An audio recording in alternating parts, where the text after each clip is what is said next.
O milagre que viabilizou estas bênçãos.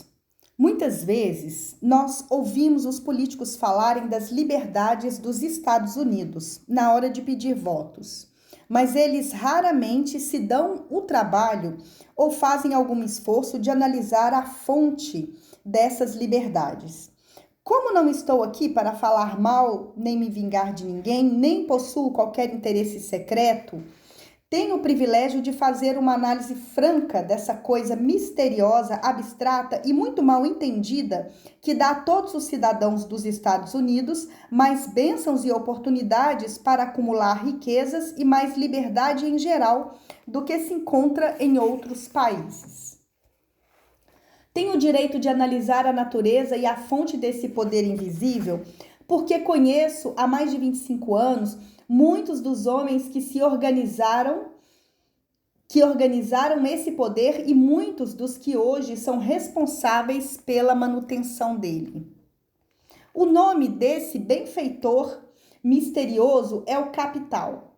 O capital não consiste apenas de dinheiro, mas especificamente de grupos de homens inteligentes e altamente organizados que planejam maneiras de utilizar o dinheiro eficientemente para o bem do público e para eles mesmos obterem lucro.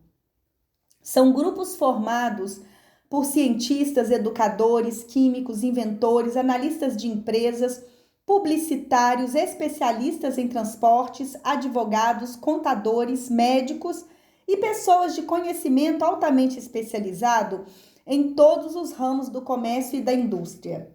São pioneiros, fazem experiências e abrem trilhas em empreendimentos de todos os ramos. Apoiam faculdades, hospitais, escolas públicas, constroem boas estradas, publicam jornais, pagam a maior parte dos custos do governo e cuidam dos muitos detalhes que são fundamentais para o progresso da raça humana. Resumindo, os capitalistas são os cérebros da civilização porque fornecem todo tipo de forma à educação, à iluminação e o progresso humano. Dinheiro, se não for acompanhado de inteligência, é sempre muito perigoso, mas se for bem usado, é de importância crucial para a civilização. O simples café da manhã aqui descrito não poderia ser servido em Nova York a 10 centavos por pessoa ou a qualquer preço se o capital organizado não tivesse fornecido as máquinas, os navios, as estradas de ferro e os exércitos de homens treinados para operá-los. Pode-se ter uma pequena ideia da importância do capital organizado, tentando imaginar como seria a vida se você mesmo tivesse a responsabilidade de arranjar, sem qualquer ajuda do capital, o simples café da manhã que descrevemos aqui e servi-lo a essa família de Nova York. Para pegar o chá, você teria que viajar até a China ou a Índia, ambas muito longe dos Estados Unidos. A não ser que você fosse um nadador muito bom, ficaria um tanto cansado antes da viagem de volta. Depois, é claro, teria que enfrentar outro problema. Que dinheiro você usaria, mesmo se aguentasse atravessar o oceano a nado, na ida e na volta? Para obter o açúcar, você teria que nadar mais um pouco até Cuba ou ir a pé até o estado de Utah, que fica ainda mais longe. Mas mesmo assim, talvez você voltasse de mãos abanando, porque são necessários dinheiro e esforço organizado, não só para produzir o açúcar, mas também para refiná-lo, transportá-lo e servi-lo numa mesa de café em qualquer ponto dos Estados Unidos. Os ovos você poderia obter em qualquer granja perto de Nova York, mas teria que caminhar muito até a Flórida e depois voltar antes de poder servir 2 copos de suco de lima. Depois teria que andar um pouco mais até o Kansas ou um dos outros estados agrícolas quando quisesse suas 4 fatias de pão. E os cereais você teria que riscar da sua lista, porque esses só são viabilizados pelo trabalho e a organização de muita gente junto da maquinaria adequada, e tudo isso exige capital. Enquanto estivesse descansando, você poderia nadar mais um pouquinho até a América do Sul e obter um cacho de bananas, e na volta poderia caminhar até a fazenda mais próxima e comprar manteiga e creme. Só isso a família em Nova York poderia sentar e tomar o café da manhã, e por todo esse esforço, você só ganharia 20 centavos. Parece absurdo, não é mesmo? Mas esse calvário seria a única maneira de se servir todos esses alimentos no coração de Nova York, se não fosse pelo sistema capitalista. A quantidade de dinheiro exigida para se construir e manter estradas de ferro e os navios necessários para a entrega desse simples café da manhã é tão grande que extrapola a imaginação das pessoas. São centenas de milhões de dólares, isso para não falarmos nos exércitos de trabalhadores treinados necessários para conduzir os trens e os navios. Mas os transportes são apenas uma parte das exigências da moderna civilização capitalista dos Estados Unidos. Antes que se possa colher alguma coisa, algo tem que ser semeado no solo ou manufaturado e preparado para o mercado. Isso exige milhões e milhões de dólares em máquinas, equipamentos, armazenagem e comercialização, e os salários de milhões de trabalhadores. Navios e ferrovias não surgem do nada, nem são operados automaticamente. Eles vêm em resposta ao chamado da civilização pelo trabalho, inteligência e capacidade de organização de pessoas que têm imaginação, fé, entusiasmo, persistência e determinação.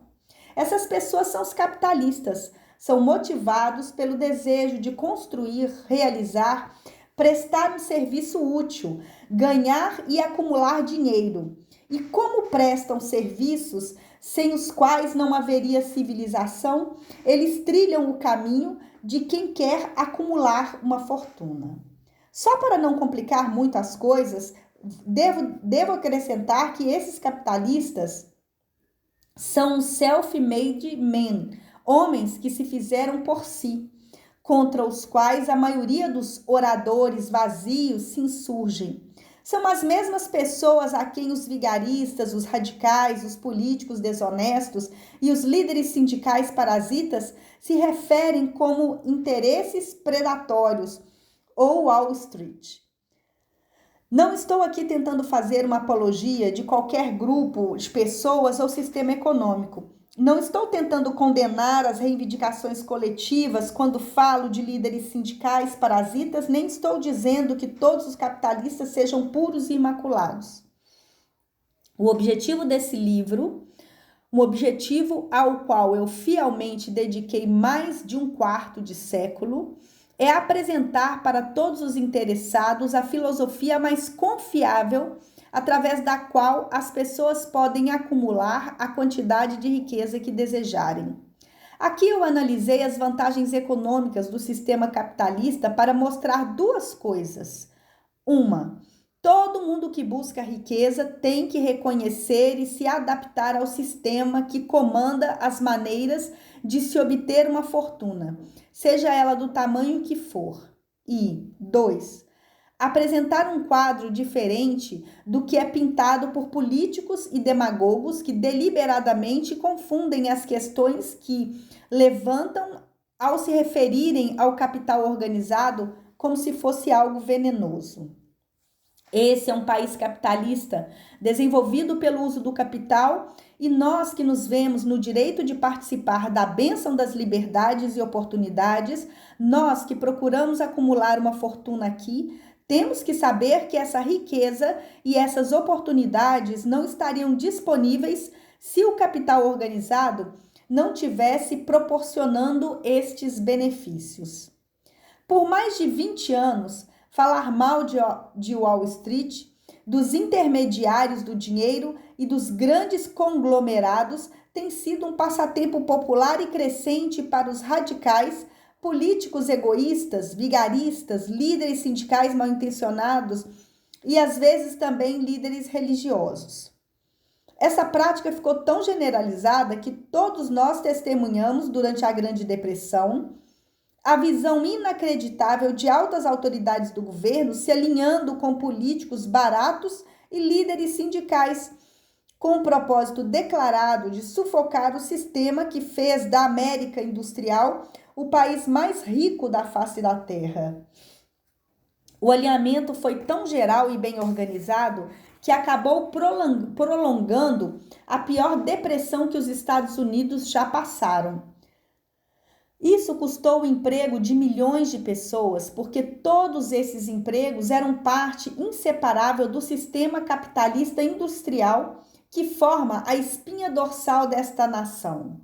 No curso dessa aliança inusitada entre autoridades do governo e indivíduos que só pensavam em si mesmos e que tentavam lucrar lançando uma guerra franca contra a indústria americana, um certo tipo de líder sindical uniu forças com os políticos e se ofereceu para lhes proporcionar votos em troca de uma legislação que permitisse às pessoas tirar os lucros da indústria apenas pela força dos números, em vez de melhorar a forma de se remunerar um dia de trabalho justo, em troca de um dia de salário justo.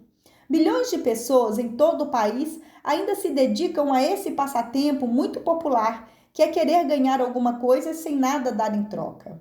Algumas se alinham com os sindicatos, onde exigem trabalhar menos horas e ganhar mais. Outras não querem sequer fazer o esforço de trabalhar. Querem um auxílio do governo e estão conseguindo. A ideia é que elas têm direitos e liberdades foi demonstrada em Nova York, onde um grupo de beneficiários do auxílio-emprego protestou violentamente contra o chefe dos Correios, porque os carteiros os acordaram às 7h30 para entregar o cheque do auxílio. Exigiram que de agora em diante a hora da entrega fosse marcada para as 10 horas. Se você é um desses que acha que é possível acumular riqueza simplesmente organizando as pessoas em grupo e exigindo mais dinheiro em troca de menos serviço, se você é um desses que quer ter auxílio-desemprego e ainda por cima não quer ser incomodado de manhã cedo, se é um desses que acredita em dar o seu voto a certos políticos em troca de leis que lhe permitam avançar em cima do tesouro público, pode ficar tranquilo com seus pensamentos. Ninguém vai lhe incomodar, porque esse é um país onde cada um pode pensar o que bem entender, onde quase todo mundo pode viver sem se esforçar muito e onde muita gente pode viver relativamente bem sem sequer trabalhar. No entanto, você tem que conhecer toda a verdade sobre essa liberdade que tanta gente alardeia por aí e tão poucos entendem. Por mais legal que ela seja, por maior que seja seu alcance, por mais privilégios que ela conceda, ela não pode e não vai gerar riqueza sem esforço. Só existe um método confiável de acumular e legalmente ser dono de uma fortuna, que é prestando um serviço útil. Nenhum sistema jamais foi criado só pela força dos números ou sem, de alguma maneira, dar algo de valor equivalente. Tem um princípio chamado de lei da economia. É muito mais que uma teoria. É uma lei que ninguém é capaz de desobedecer. Anote bem o nome desse princípio e lembre-se dele, porque ele é muito mais poderoso que os políticos e suas máquinas. Está acima e além do controle de todos os sindicatos. Ele não pode ser dobrado, influenciado ou corrompido por vigaristas ou líderes autocentrados de qualquer profissão. Além disso, a economia tem olhos que enxergam tudo e um sistema perfeito de contabilidade, onde ela mantém contas exatas das transações de todos os seres humanos que tentam ganhar alguma coisa sem dar nada em troca. Mais cedo ou mais tarde, os auditores acabam aparecendo, conferem os livros das pessoas ricas e pobres e mandam uma conta. Wall Street, os grandes conglomerados, o predatório interesse capitalista ou qualquer que seja o nome que você queira dar a esses alicerces do sistema que nos deu as liberdades americanas, na verdade representam um grupo de pessoas que compreendem, respeitam e se adaptam a essas poderosas leis da economia.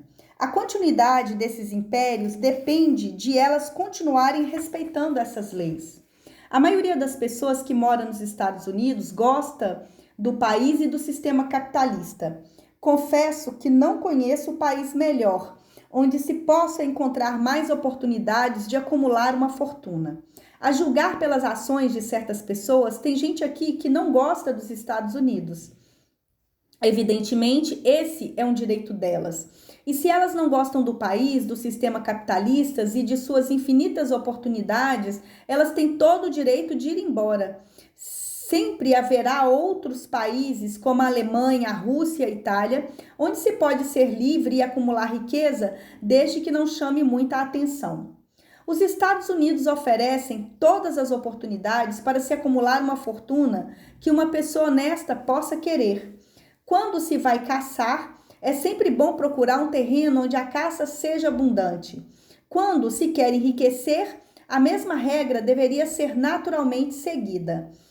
Se o que você quer é enriquecer, não desmereça as possibilidades de um país cujos cidadãos são tão ricos que só as mulheres gastam mais de 200 milhões de dólares por ano em batons, rouge e outros cosméticos.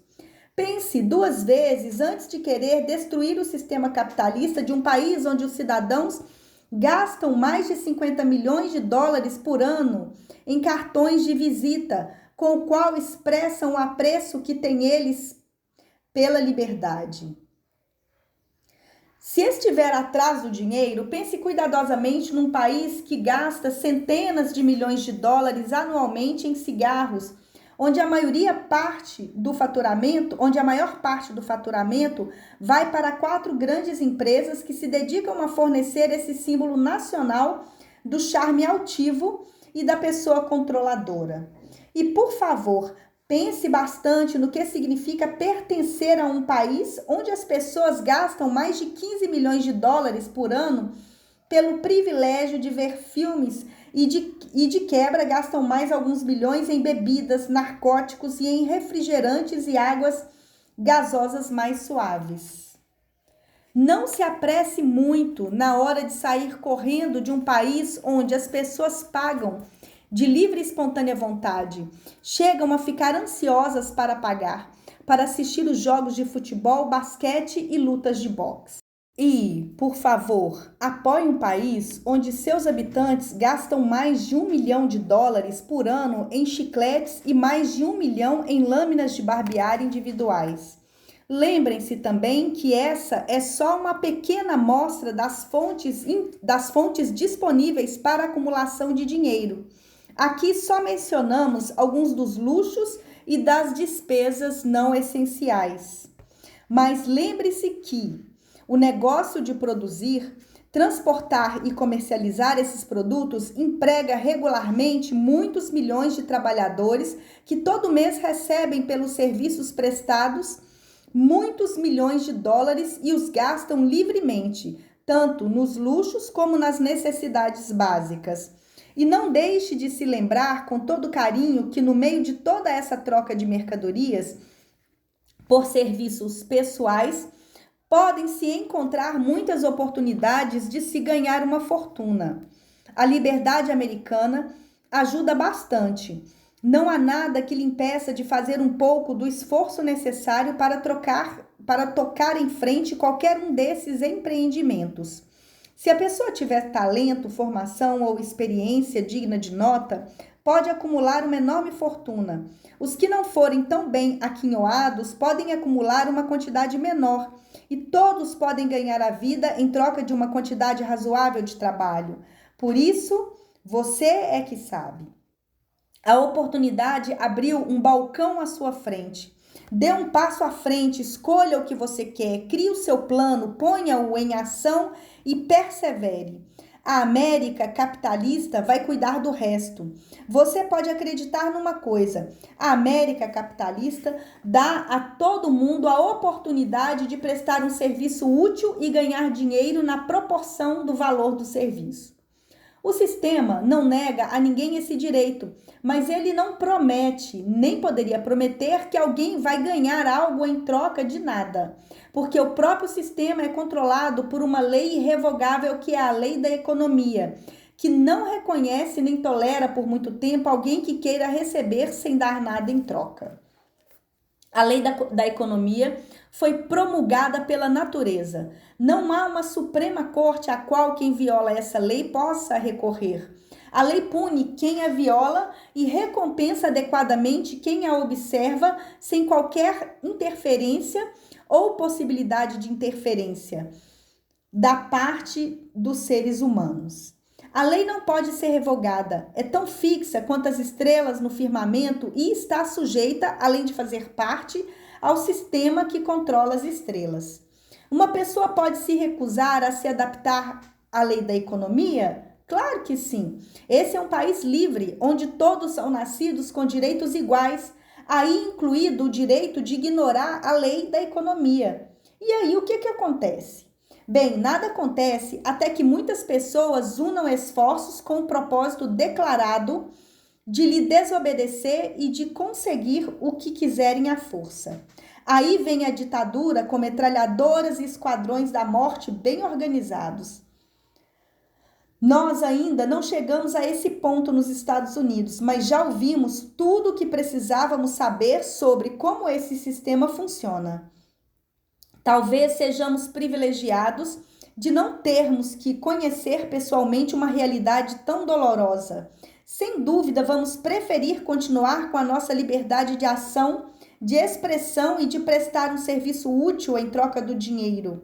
A prática de certas autoridades do governo de dar às pessoas o direito de avançar sobre o tesouro público em troca de votos pode até resultar numa eleição, mas à medida que um dia segue o outro, o pagamento final sempre aparece, que é quando todo centavo mal gasto tem que ser pago com juros sobre juros sobre juros. Se aqueles que se apropriaram do tesouro não forem forçados a pagar, esse peso vai recair em cima de seus filhos e netos, talvez até a terceira ou quarta geração. Não há como se escapar dessa dívida. As pessoas podem e às vezes conseguem formar associações com o intuito de aumentar os próprios salários e trabalhar menos horas, mas há um ponto em que não dá mais para avançar. É o ponto onde entra em cena a lei da economia e o xerife vai atrás tanto do patrão quanto do empregado. Por 6 anos, de 1929 a 1935, os habitantes dos Estados Unidos, ricos ou pobres, puderam ver de camarote a lei da economia entregar aos cuidados do xerife todas as empresas, indústrias e bancos do país. E a visão não foi nada agradável, não aumentou em nada nosso respeito por aquele tipo de psicologia de massa que acha que as pessoas podem mandar a razão às favas e começar a tentar ganhar sem dar nada em troca. Nós que atravessamos 6 anos absolutamente desanimadores, quando o medo tomou conta de todos e jogou a fé lá no chão, não podemos nos esquecer de como a lei da economia foi implacável e cobrou um preço dos ricos e dos pobres, fortes e fracos, jovens e velhos. Não queremos passar por outra experiência assim. Essas observações não se baseiam num olhar de curto prazo. São resultados de 25 anos de análise criteriosa dos métodos das pessoas mais bem-sucedidas e das que fracassaram nos Estados Unidos. Capítulo 8. Decisão para não adiar mais as coisas. O 7º passo para a riqueza. Uma análise precisa de mais de 25 mil homens e mulheres que fracassaram revelou que a indecisão era um dos principais motivos entre os 30 maiores para o fracasso. Isso não é teoria, é fato. Adiar as coisas, que é o contrário de se tomar uma decisão, é um inimigo comum que quase todas as pessoas têm que dominar. Você terá a oportunidade de testar sua capacidade de tomar decisões rápidas e definitivas quando acabar de ler este livro e estiver pronto para colocar em prática os princípios que ele descreve. Uma análise de centenas de pessoas que acumularam muito mais do que $1 milhão revelou que absolutamente todas elas tinham o hábito de tomar decisões rapidamente e só mudá-las devagar, se mudassem. As pessoas que não conseguem acumular dinheiro, sem exceção, têm o hábito de tomar decisões, quando tomam, muito lentamente, e de mudar essas decisões rápido e com frequência. Uma das características mais marcantes de Henry Ford é o hábito de tomar decisões rápidas e definitivas e só mudar de ideia lentamente. É uma qualidade tão marcante que chega a lhe dar a reputação de ser um obstinado. Foi essa característica que fez com que ele continuasse a reproduzir o famoso modelo T, o carro mais feio do mundo, quando todos os conselheiros dele e muitos compradores pediam que ele mudasse. É possível que o Sr. Ford tenha realmente demorado muito para mudar de ideia, mas o outro lado dessa história mostra que a decisão firme do Sr. Ford permitiu que ele acumulasse enorme fortuna antes que a mudança no modelo realmente se fizesse necessária. Não resta dúvida de que o hábito de Henry Ford de tomar decisões definitivas chegava ao limiar da obstinação, mas é preferível ter essa qualidade do que tomar decisões lentas demais e depois rapidamente modificá-las. A maioria das pessoas que não consegue acumular dinheiro suficiente para as próprias necessidades, geralmente muito fácil de ser influenciada pela opinião dos outros. Elas permitem que jornais vizinhos, palpiteiros, pensem por elas. Uma opinião é a commodity mais barata que existe na face da terra. Todo mundo tem um monte de opinião a dar a quem aceite ouvi-las. Se você se deixar influenciar por opiniões e palpites na hora de tomar uma decisão, não vai ter sucesso em qualquer empreendimento, muito menos em transformar seu desejo em dinheiro. Deixando-se levar pelas opiniões dos outros, você nunca terá vontade própria. Mantenha-se fiel a si mesmo. Comece a pôr em prática os princípios aqui descritos, tomando suas próprias decisões e partindo para a ação. Não confie em ninguém a não ser no seu grupo da mente mestra e certifique-se ao escolher as pessoas do grupo de se cercar somente daqueles que simpatizam e estejam em completa harmonia com o seu objetivo. Parentes e amigos próximos, mesmo que às vezes sem querer, geralmente atrapalham os outros com suas opiniões e piadinhas que deveriam ser engraçadas, mas só servem para lhe expor ao ridículo. Milhares de pessoas carregam um complexo de inferioridade pela vida inteira, porque algum ignorante bem-intencionado destruiu a confiança delas com opiniões ou piadinhas escarnecedoras. Você tem seu próprio cérebro e sua própria mente. Ponha-os para funcionar e tome suas próprias decisões. Se precisar de fatos e informações provenientes de outras pessoas para ajudá-lo nas decisões, e isso deve acontecer com frequência, obtenha essas informações discretamente sem revelar seu objetivo. É muito comum que pessoas que tenham um conhecimento meramente superficial de algum assunto queiram dar a impressão de saber muito. Essas pessoas geralmente falam demais e ouvem de menos. Mantenha os olhos e os ouvidos abertos e a boca fechada se quiser adquirir o hábito de tomar decisões rapidamente. Quem fala demais geralmente faz muito pouco além disso. Se você falar mais do que ouve, não só irá se privar de muitas oportunidades de acumular conhecimentos verdadeiramente úteis, como também vai revelar seus planos a pessoas que terão o maior prazer em derrotá-lo, porque na verdade o invejam. Lembre-se também de que toda vez que você abre a boca para falar com alguém que realmente entende de um determinado assunto, acaba revelando para ela o quanto ou o quão pouco você sabe. A verdadeira sabedoria geralmente se revela claramente através da modéstia e do silêncio. Tenha sempre em mente que todas as pessoas com as quais você se associar também estão procurando oportunidades de ganhar dinheiro, tanto quanto você.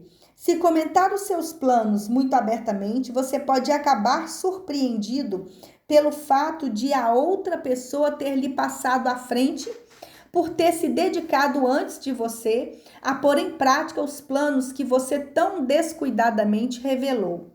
Portanto, que uma de suas primeiras decisões seja a de manter a boca fechada e olhos e ouvidos bem abertos. Como um lembrete para você sempre seguir esse conselho, seria interessante copiar a frase abaixo em letras bem grandes e pendurá-la num lugar onde possa lê-la diariamente. Diga ao mundo o que pretende fazer, mas antes disso, mostre. É o mesmo que dizer: o que realmente conta são as ações e não as palavras. Liberdade ou morte numa única decisão. O valor de uma decisão depende da coragem necessária para implementá-la. Grandes decisões que serviram de base para as civilizações foram tomadas correndo grandes riscos, muitas vezes de morte. A decisão de Abraham Lincoln de assinar a famosa Proclamação da Emancipação, que deu a liberdade aos negros nos Estados Unidos, foi tomada sabendo ele perfeitamente que o ato lançaria milhares de inimigos e correligionários políticos contra ele.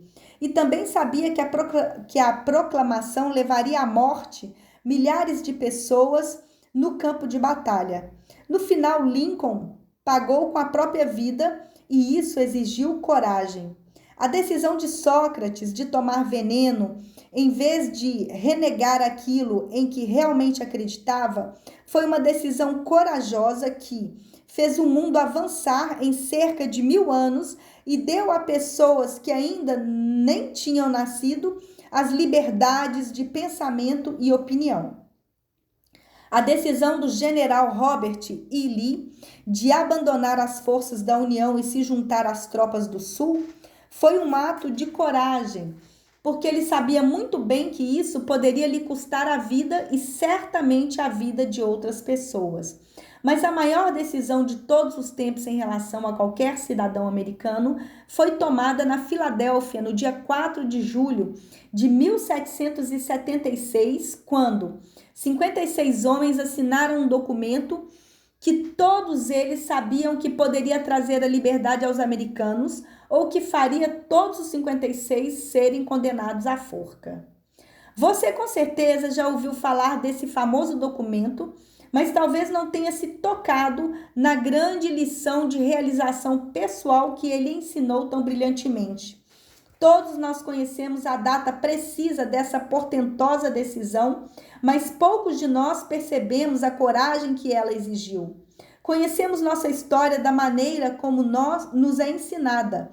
Nós nos lembramos das datas e das pessoas que lutaram pela independência, de Valley Forge, de Yorktown, de George Washington e Lord Cornwallis, mas conhecemos muito pouco das verdadeiras forças por trás desses homens, datas e lugares, e menos ainda sobre as forças intangíveis que viabilizaram nossa liberdade muito antes do exército de George Washington ter chegado em Yorktown.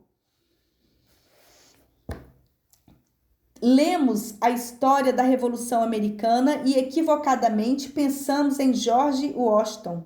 Foi o pai do país, que foi ele que conseguiu nos libertar quando a verdade mostra que Washington foi um mero acessório depois do fato, porque a vitória de nosso exército foi garantida muito antes de Lord Cornwallis ter se rendido. Não é nossa intenção negar a Washington a glória que ele tanto mereceu. O objetivo aqui é dar maior atenção ao impressionante poder que foi a verdadeira causa da vitória.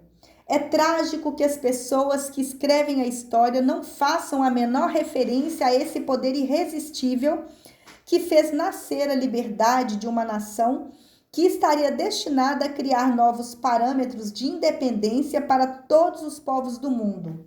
Digo que é trágico porque se trata do mesmo poder que tem que ser utilizado por todas as pessoas que desejem se impor sobre as dificuldades da vida e que obriga a pessoa a pagar por um preço pedido. Vamos fazer um breve resumo dos fatos que deram uma luz a esse poder. A história começa com um pequeno incidente ocorrido em Boston no dia 5 de março de 1970. Os soldados ingleses estavam patrulhando as ruas e a mera presença deles ameaçava aos cidadãos.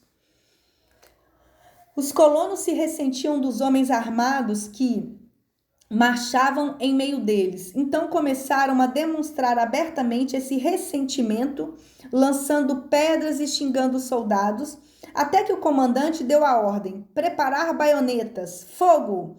A batalha começou. O resultado foram muitos mortos e feridos. O incidente acendeu tamanha onda de insatisfação que a Assembleia Provincial, formada por colonos de renome, convocou uma reunião com o propósito de tomar uma atitude definitiva. 2 dos membros dessa Assembleia eram John Hancock e Samuel Adams, que esses nomes vivam para sempre.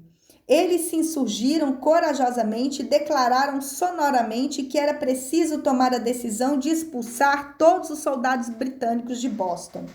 Lembrem-se disso. Uma decisão surgida na cabeça de 2 pessoas pode perfeitamente ser considerada o ponto de partida da liberdade que nós desfrutamos hoje nos Estados Unidos. Lembrem-se também de que a decisão desses 2 homens exigiu enorme dose de responsabilidade, de coragem e de fé, porque era perigosa. Quando a Assembleia terminou, Samuel Adams foi instado a se dirigir ao governador da província, Hutchinson, e exigir a retirada das forças britânicas. O pedido foi atendido. Os soldados foram retirados de Boston, mas o caso não estava encerrado. Ele tinha provocado uma crise destinada a mudar os rumos da civilização. Não é estranho que grandes mudanças como a Revolução Americana e a Grande Guerra geralmente comecem com incidentes aparentemente sem importância. Também vale a pena observar que essas importantes mudanças geralmente começam com uma decisão definitiva na mente de relativamente poucas pessoas. Poucos de nós conhecemos a história dos Estados Unidos suficientemente bem para saber que John Hancock, Samuel Adams e Richard Henry Lee, da província de Virgínia, foram os verdadeiros pais do nosso país. Richard Henry Lee se tornou um fator importante na nossa história pelo fato de ele e Samuel Adams se comunicarem com frequência por correspondência, compartilhando livremente esperanças e temores em relação ao bem-estar dos habitantes das províncias. A partir dessa correspondência, Adams teve a ideia de criar um intercâmbio de cartas entre as 13 colônias que ajudaria a coordenar os esforços necessários para a solução de problemas comuns. Em março de 1772, 2 anos depois do choque com os soldados de Boston, Adams apresentou essa ideia à Assembleia por meio de uma moção para se criar um comitê de correspondência entre as colônias, com representantes oficialmente nomeados em cada uma delas, que tinha o objetivo de criar uma cooperação amistosa para a melhoria das colônias da América Inglesa. Note bem esse incidente. Foi o início da organização de um poder que se espalhou e que estava destinado a libertar todos nós. A mente mestra já estava organizada. Era formada por Adams Lee e Hancock. Digo até mais, que se 2 de vós concordarem na terra em relação a um pedido, ele virá do meu Pai que está no céu. O comitê de correspondência foi organizado. Observe que esse ato abriu o caminho para que o poder da mente mestra fosse ampliado, incluindo gente de todas as colônias. Observe também que esse foi o primeiro ato de planejamento organizado dos colonos insatisfeitos. A união faz a força. Os cidadãos das colônias vinham praticando atos de guerra isolados e desorganizados contra os soldados britânicos em incidentes semelhantes à revolta de Boston, mas não obtinham nenhum benefício. A insatisfação dos indivíduos não havia sido consolidada sob o guarda-chuva de uma mente mestra. Nenhum grupo colocou corações, mentes, corpos e almas numa decisão tão definitivamente como essa. Para acertar de vez as dificuldades com os ingleses, até Adams, Hancock e Lee terem se unido. Enquanto isso, os ingleses não estavam desatentos. Eles também faziam seus planos e criavam sua própria mente mestra, com a vantagem de ter o apoio de muito dinheiro e um exército organizado. A coroa nomeou Gage para substituir Hudson como governador de Massachusetts. Um dos primeiros atos do novo governador foi mandar um mensageiro chamar Samuel Adams para tentar frear a oposição por meio do medo.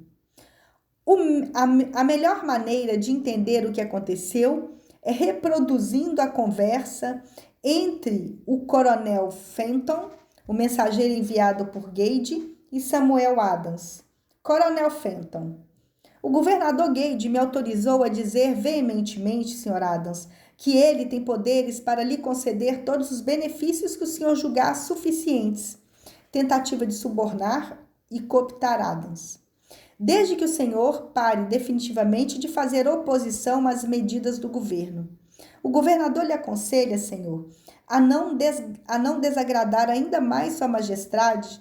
Sua conduta já é suficiente para enquadrá-lo nas penas de uma lei de Henrique VIII, pela qual qualquer pessoa pode ser enviada para ser julgada na Inglaterra, por tradição ou cumplicidade numa traição, a critério do governador da província.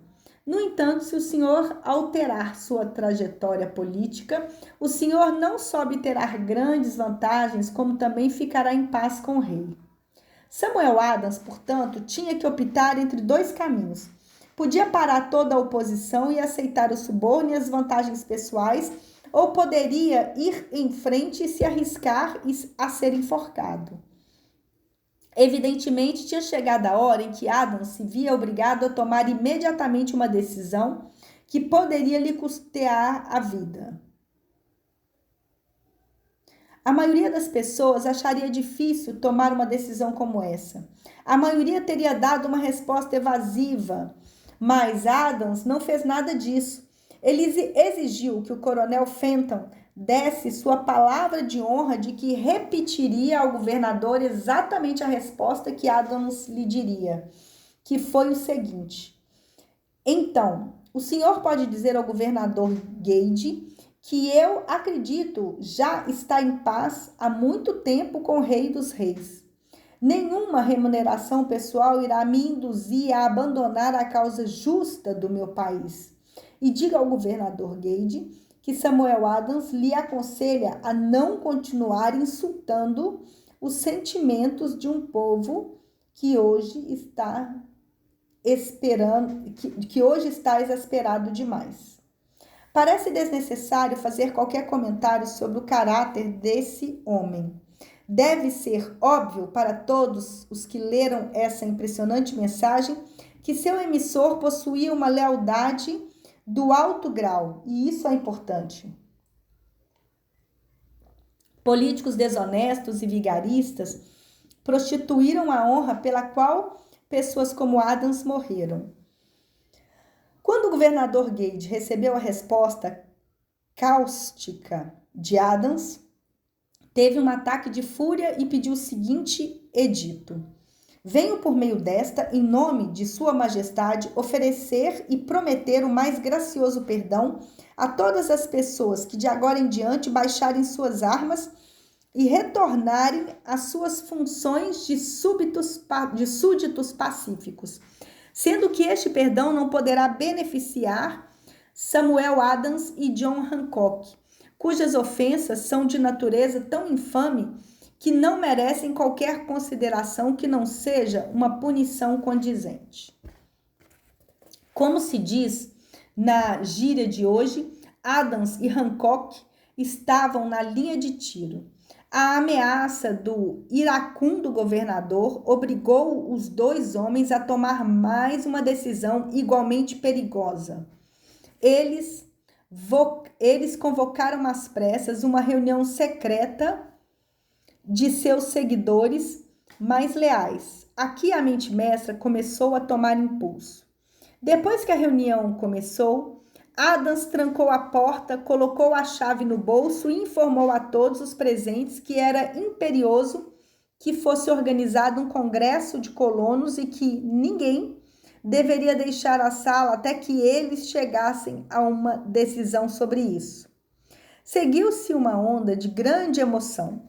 Algumas pessoas tiveram medo das possíveis consequências de um ato de tamanho radicalismo, o velho medo. Outras expressaram as dúvidas sobre a lucidez de uma decisão tão definitiva de desafiar a coroa. Trancados naquela sala estavam dois homens imunes ao medo e cegos à possibilidade do fracasso. Pela influência de suas mentes, os outros foram induzidos a concordar que deveriam ser feitos arranjos pelo Comitê de Correspondência para promover uma assembleia do primeiro Congresso Continental da Filadélfia em 5 de setembro de 1974. Lembre-se dessa data porque ela é mais importante do que o 4 de julho de 76. Se não tivesse havido a decisão de fazer um Congresso Continental, não haveria a assinatura da Declaração da Independência. Antes da primeira reunião do novo Congresso, outro líder em outra parte do país estava prestes a publicar uma visão sumária dos direitos da América Britânica. Era Thomas Jefferson, da província da Virgínia, cuja relação com Lord Dunmore, representante da coroa da Virgínia, era tão tensa quanto a de Hancock Adams com seu governador. Pouco depois que o famoso Sumário de Direitos foi publicado, Jefferson foi avisado de que estava sujeito à acusação de alta traição contra o governo de Sua Majestade. Inspirado por essa ameaça, por um de seus colegas de Jefferson, Patrick Henry falou tudo o que pensava, encerrando com uma frase que desde então virou um clássico: se isso for traição, então vamos aproveitá-la ao máximo.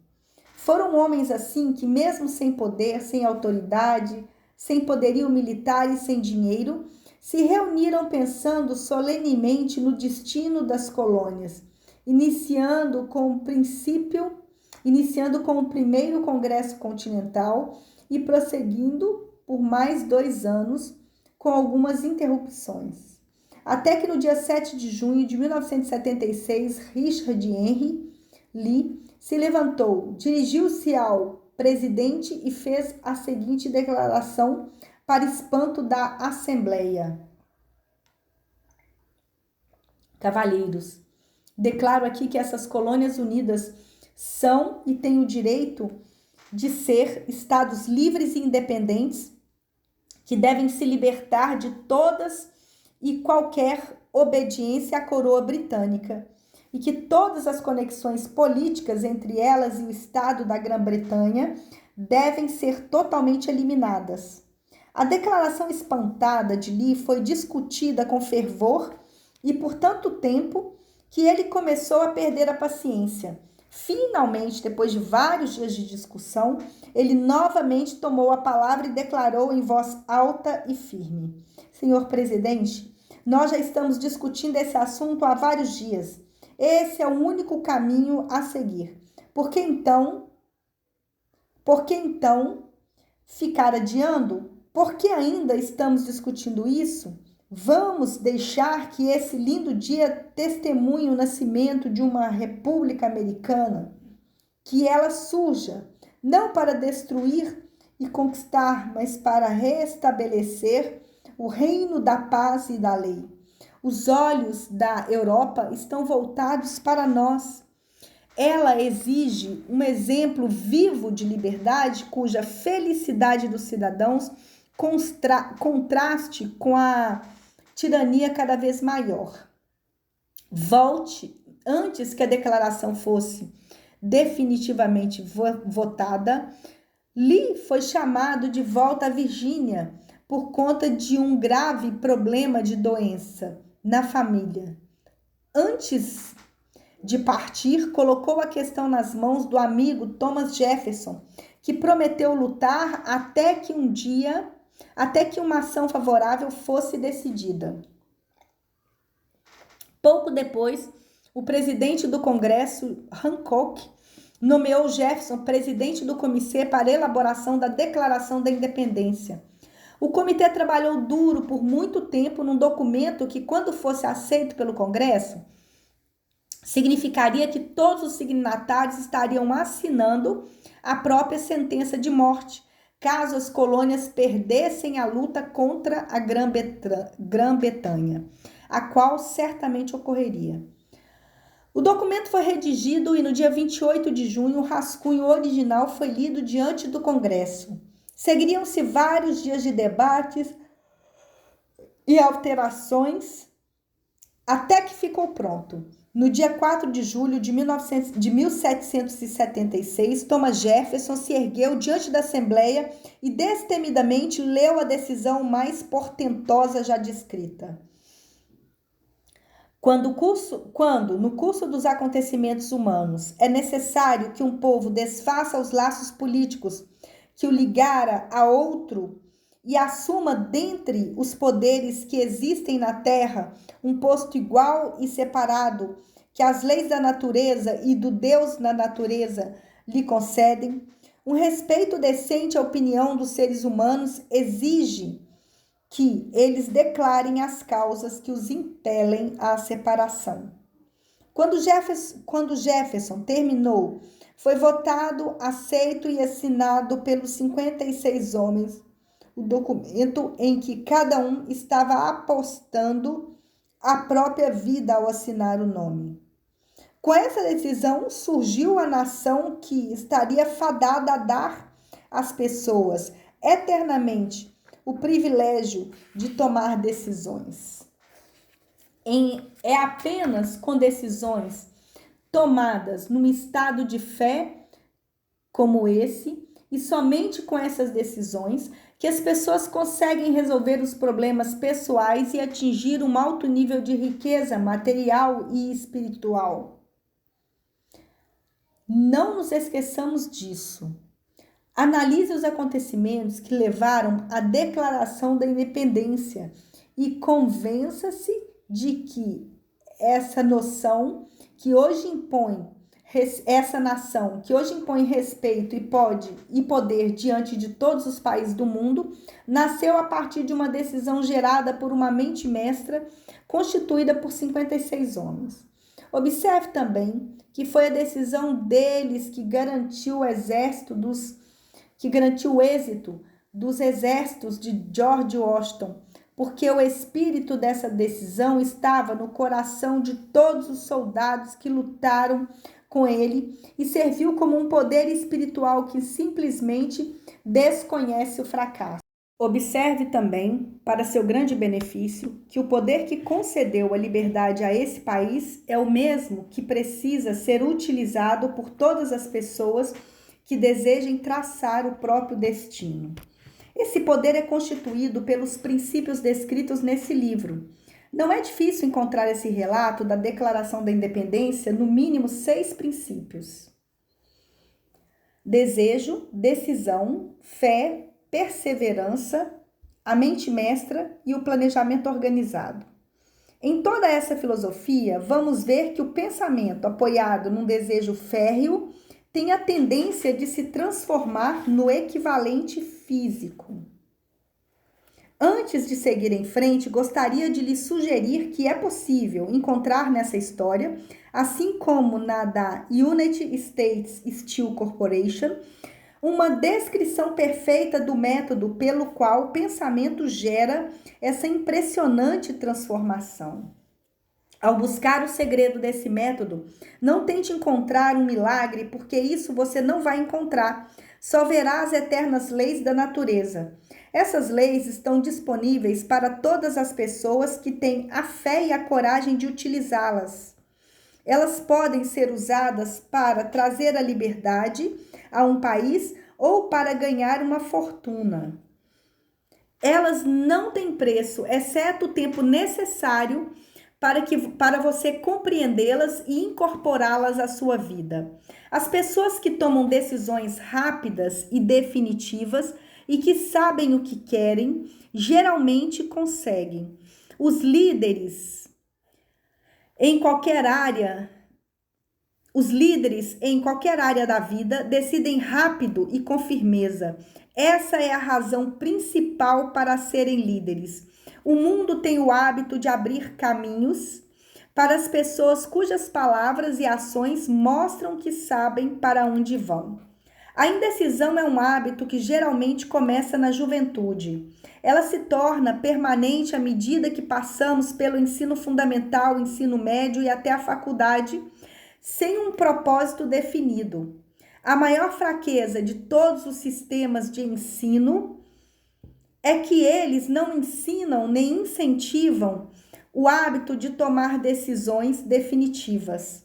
Ajudaria muito se as faculdades não permitissem a inscrição de nenhum aluno que não declarasse seu maior objetivo na hora de fazer a matrícula.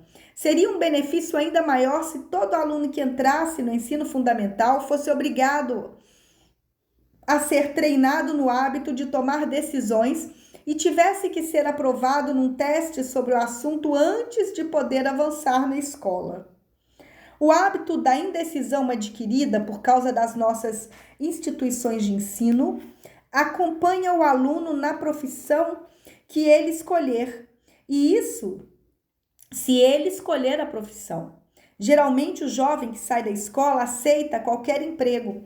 Ele pega o primeiro emprego que consegue porque acalentou o hábito da indecisão. 98% das pessoas assalariadas de hoje estão no emprego em que estão porque não tiveram uma firmeza de traçar um plano de chegar a um emprego definido ou o conhecimento de como escolher um bom empregador. Tomar uma decisão definitiva é um ato que exige coragem, às vezes muita coragem. As 56 pessoas que assinaram a Declaração da Independência estavam arriscando a vida ao incluírem os nomes naquele documento.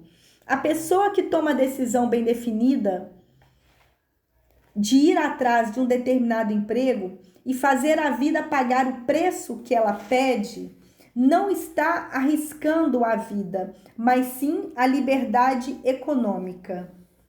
A riqueza, a independência financeira, um negócio próprio ou um bom cargo profissional não estão ao alcance da pessoa que não nutre essas expectativas ou se recusa a desejar, planejar e exigir essas coisas. Quem deseja ficar rico com o mesmo espírito de Samuel Adams, desejou a liberdade das colônias, com certeza haverá de acumular uma fortuna. No capítulo Planejamento Organizado, você vai encontrar instruções completas para vender qualquer tipo de serviço profissional.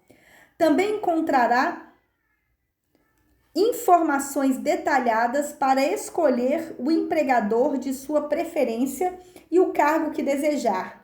Mas essas instruções não vão ter valor algum se você não tomar a firme decisão de colocá-la num plano de ação.